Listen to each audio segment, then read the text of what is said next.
kenapa sih anak kos saya ini dari tadi maju mundur bolak-balik? Kenapa sih? Biar naik banana boat.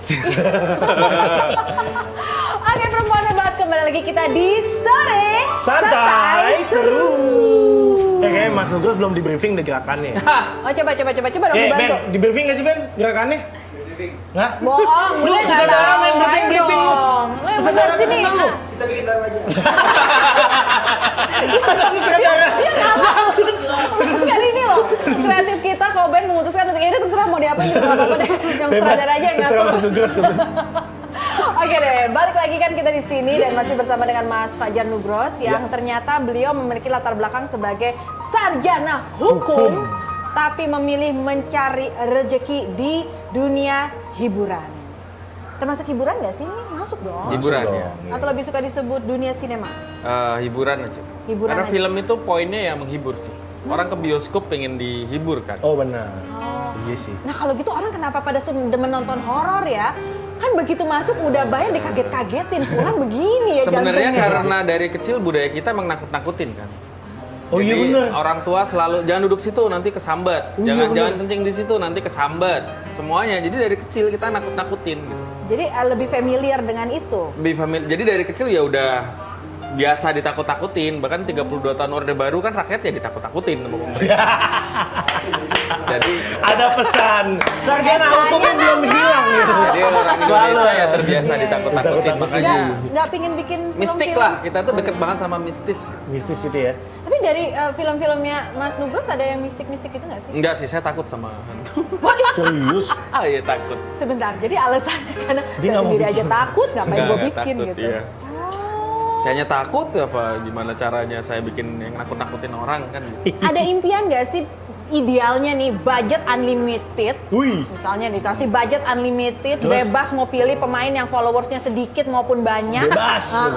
Pokoknya bebas-bebas seluruh dunia ya, maksudnya berlaku untuk aktor-aktor dan aktris-aktris di luar negeri. Mau bikin film cerita apa, dengan siapa pemainnya? Pemain sih belum nggak ya bisa siapa aja kalau saya. Tapi kalau film sih ya pengennya dinasti Mataram, Majapahit, jadi kerajaan-kerajaan gitulah yang bagus gitu. Kolosal gitu. Kolosal. Iya. Tapi kalau soal dimodernkan atau enggak, kalau klasik soal sih. really Iya, klasik? klasik.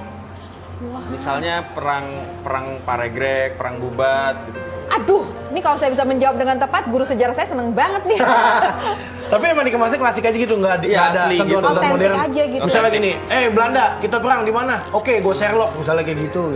Kan kalau enggak modern sih. kan gitu. Enggak sih, saya Kenapa? nggak high tech gitu orangnya. Oh. Suka yang klasik, sejarah gitu-gitu. Oh, karena memang ketertarikannya dengan pelajaran Ya. sejarah, jadi Ya mungkin aku karena senang sejarah gitu, jadi nggak senang yang Star Wars, teknologi gitu-gitu nggak, galaksi gitu-gitu. Nggak logikanya kuat.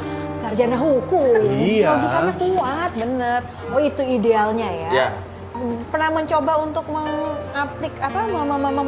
menawarkan para PH-PH gitu untuk membiayai?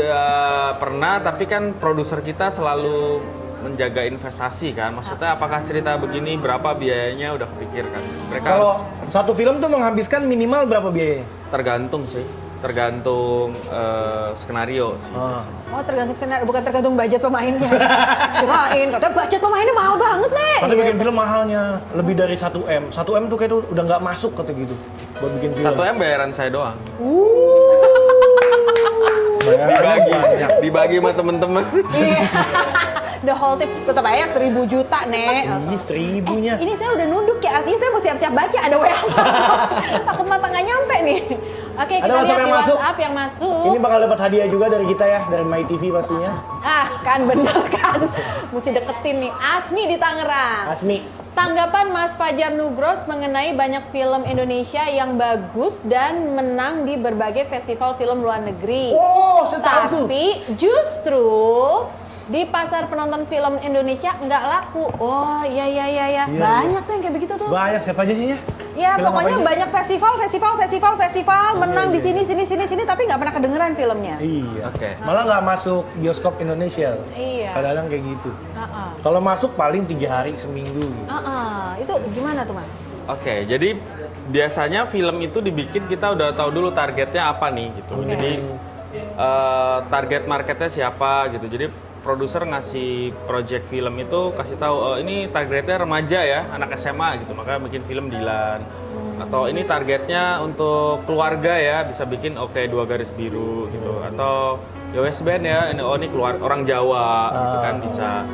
Kemarin ada Pariban, orang Medan gitu. Nah, orang bikin film yang menang di festival mungkin niat awalnya ya untuk festival. Oh gitu. Kalaupun kemudian tayang di bioskop Indonesia ya dia Itu butuh bonus. dia tetap juga butuh strategi untuk promo kan. Iya.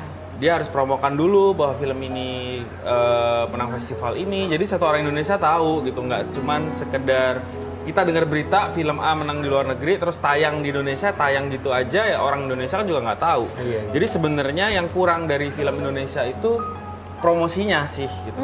Karena bioskop itu kan kayak outlet supermarket aja.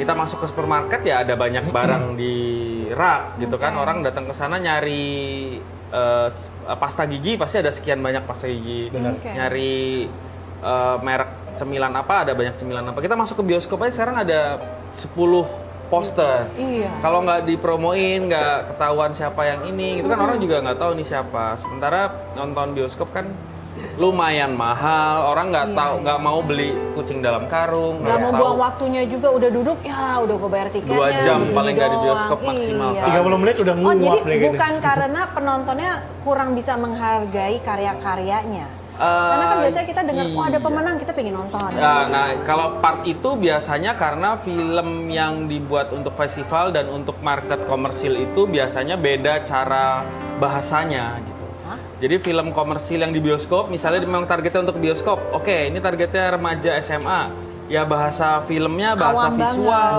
itu ya ke anak remaja, bahasanya lo gue, Iya, bahasanya santuy, bahasanya yang kekinian gitu. Sementara kalau festival kan dia mengeksplor banyak medium, misalnya shotnya dieksplor, aktor aktingnya dieksplor. Dia berkata-kata tapi tidak pakai kata-kata, misalnya mereka berkomunikasi tapi nggak pakai dialog yang banyak, Oh, pakai tipe-tipe gerakan. ini pakai- loh, kalau misalnya Anda perempuan hebat masuk ke bioskop, terus pas keluar, tadi tuh nonton apa ya?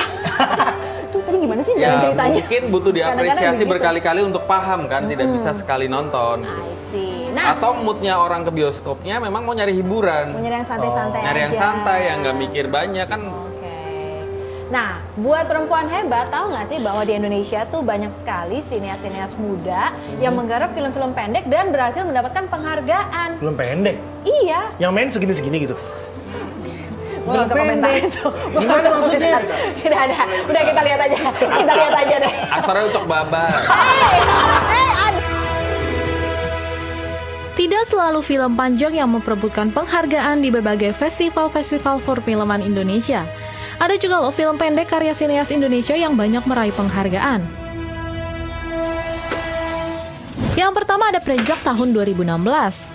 Berkisah tentang seorang perempuan bernama Dia dengan kondisi ekonomi yang buruk, ia harus memutar otak untuk tetap mendapatkan uang. Di mana sampai akhirnya ia menjual korek api ke Jarwo dengan harga 10.000. Cukup mahal ya. Regane 10.000. Namun korek api ini dapat dipergunakan sebagai penerang untuk melihat bagian tubuh dari seorang Dia. Film ini sempat 3 kali diputar di Festival Film Cannes pada tahun 2016. Tapi bukan cuma diputar. Film Prejak karya Wregas Banu Teja ini memenangkan Le Prix de Corfette Leica Chin sebagai film pendek terbaik. Yang kedua ada Kado tahun 2018. Film pendek Kado karya Aditya Ahmad juga disutradarai oleh Mira Lesmana dan Riri Riza ini berhasil meraih penghargaan film pendek terbaik kategori Horizonti dari Venice International Film Festival pada tahun 2018. Film ini bercerita tentang Isfi remaja yang ingin memberikan kado istimewa untuk ulang tahun temannya Nita, di mana Isfi harus mengenakan rok panjang dan hijab. Yang ketiga ada The Seen dan Unseen tahun 2017. Film ini menceritakan anak kembar yang punya keterikatan batin bernama Tantri dan Tantra. Suatu hari Tantra sakit dan harus dirawat di rumah sakit. Tantri dengan setia menemani Tantra setiap hari dengan salah satunya menari di depan Tantra yang sedang sakit. The Seen and Unseen memiliki keseriusan dan narasi cerita yang patut diacungi jempol. Berkat cerita yang bagus membawa film ini diputar dalam Toronto Film Festival 2017.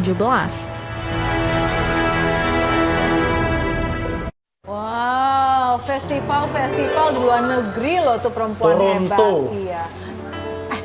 Mas Nugros, Ya. kalau festival film yang di luar negeri tuh yang bergengsi tuh apa aja sih? Kita nggak ngerti loh. Kita taunya cuma Oscar. Udah. Academy Award sama Oscar sama ya? Oh, beda. Beda ya? Beda. Cuman ini kalau kita nanya-nanya banyak takutnya Mas Nugros lagi sibuk. Nah. Sibuk nyemilin gamis. Ya ampun, sampai bolong. Ya Ini jadi inspirasi dia. Astaga, gue dari tadi lagi ngeliatin ini kenapa jadi banyak banget uban di sini ya? Gua Bukan percaya lagi ini ketopet. bocor kali ya ini. Ini kagak ketutup apa gua. Kok makin banyak. Ini berarti tipikal orang-orang kreatif. Kreatif. Sambil menjawab, Semua sambil ada. memikirkan, sambil mikir lagi abis ini gue mesti ngapain ya. Tapi kalau ngeliat karya-karya seperti tadi itu, apalagi anak muda sekarang kan mereka karena mempunyai media yang lebih mudah untuk menunjukkan karyanya, sehingga kan makin banyak nih. Gimana tanggapannya? Sebenarnya film pendek itu ya medium untuk sutradara muda menunjukkan skill dan kemampuannya sih. Kegelisahannya apa dia bikin yang pendek, karena kalau pendek kan effortnya secara budget mungkin tidak terlalu besar gitu. Iya. Jadi Oke. itu dipakai untuk menunjukkan kemampuannya aja gitu. Kadang-kadang ada yang begitu, kadang-kadang ada yang memang dia ya butuh mediumnya nggak panjang-panjang, cuman buat menyalurkan kegelisahan aja gitu. Kemudian Itu durasinya berapa tuh kalau film pendek? ya bisa Kisaran berapa? bisa sependek-pendeknya 7 menit ada. 5 menit? 5 menit bisa. Maksudnya ya Ada tergantung batasannya? ceritanya, nggak ada sih. Nggak ada. Cuman nggak boleh lebih dari 80 menit kali ya, atau udah jadi masuk film panjang. Waduh, belum panjang ya. Tergantung dengan jalan cerita dan budgetnya saya. Kayak gitu ya.